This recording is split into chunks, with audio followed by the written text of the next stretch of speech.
Welcome back to another video. He stamped his foot again, and time slowed. I tried to attack, but I was moving at the speed of a glacier.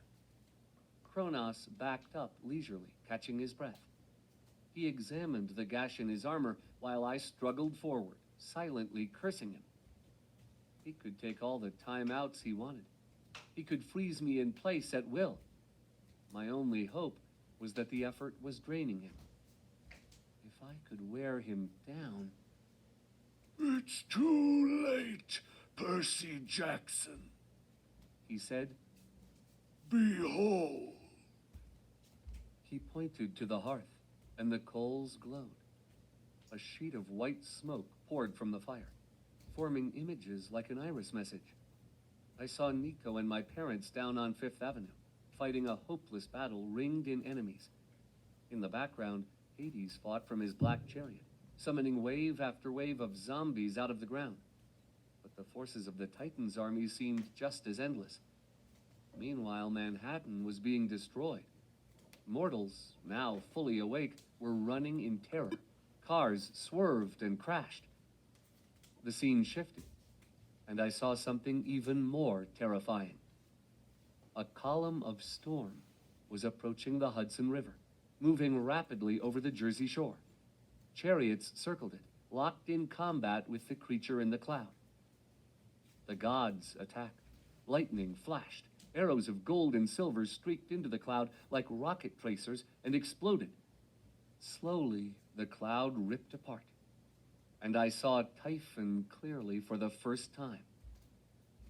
I knew as long as I lived, which might not be that long, I would never be able to get the image out of my mind. Typhon's head shifted constantly. Every moment he was a different monster, each more horrible than the last. Looking at his face would have driven me insane, so I focused on his body, which wasn't much better. He was humanoid, but his skin reminded me of a meatloaf sandwich that had been in someone's locker all year. He was mottled green, with blisters the size of buildings and blackened patches from eons of being stuck under a volcano. His hands were human, but with talons like an eagle's. His legs were scaly and reptilian. The Olympians are giving their final effort. Kronos laughed. How pathetic.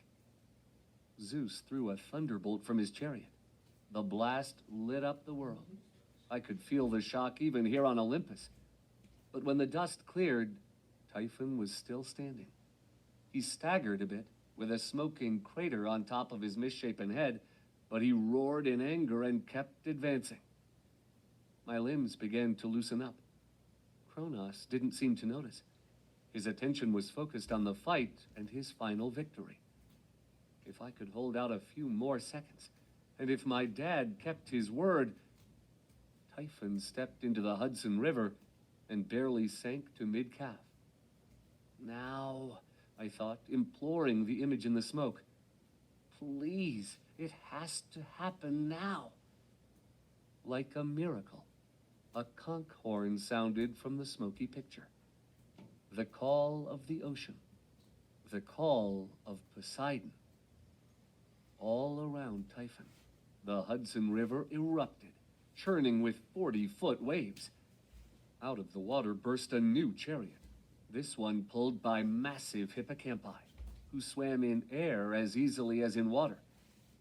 My father, glowing with a blue aura of power, rode a defiant circle around the giant's legs. Poseidon was no longer an old man. He looked like himself again, tan and strong, with a black beard. As he swung his trident, the river responded, making a funnel cloud around the monster. No! Kronos bellowed after a moment of stunned silence. No! Now, my brethren! Poseidon's voice was so loud, I wasn't sure if I was hearing it from the smoke image or from all the way across town. Strike for Olympus! Warriors burst out of the river, riding the waves on huge sharks and dragons and seahorses. It was a legion of Cyclopes, and leading them into battle was Tyson! I yelled. I knew he couldn't hear me, but I stared at him in amazement. He'd magically grown in size. He had to be 30 feet tall, as big as any of his older cousins. And for the first time, he was wearing full battle armor. Riding behind him was Briares, the 100-handed one. All the Cyclopes held huge lengths of black iron chains, big enough to anchor a battleship with grappling hooks at the ends. They swung them like lassos and began to ensnare Typhon, throwing lines around the creature's legs and arms, using the tide to keep circling, slowly tangling him. Typhon shook and roared and yanked at the chains, pulling some of the Cyclopes off their mounts. But there were too many chains. The sheer weight of the Cyclops battalion began to weigh Typhon down. Poseidon threw his trident and impaled the monster in the throat. Golden blood, immortal ichor spewed from the wound, making a waterfall taller than a skyscraper. The trident flew back to Poseidon's hand. The other gods struck with renewed force. Ares rode in and stabbed Typhon in the nose. Artemis shot the monster in the eye with a dozen silver arrows. Apollo shot a blazing volley of arrows and set the monster's loincloth on fire. And Zeus kept pounding the giant with lightning until finally, slowly, the water rose, wrapping Typhon like a cocoon, and he began to sink under the weight of the chains. Typhon bellowed in agony, thrashing with such force that waves sloshed the Jersey shore, soaking 5-story buildings and splashing over the George Washington Bridge. But down he went as my dad opened a special tunnel for him at the bottom of the river, an endless water slide that would take him straight to Tartarus. The giant's head went under in a seething whirlpool, and he was gone. Bah! Kronos screamed. He slashed his sword through the smoke, tearing the image to shreds. They're on their way, I said. You've lost. I haven't even started.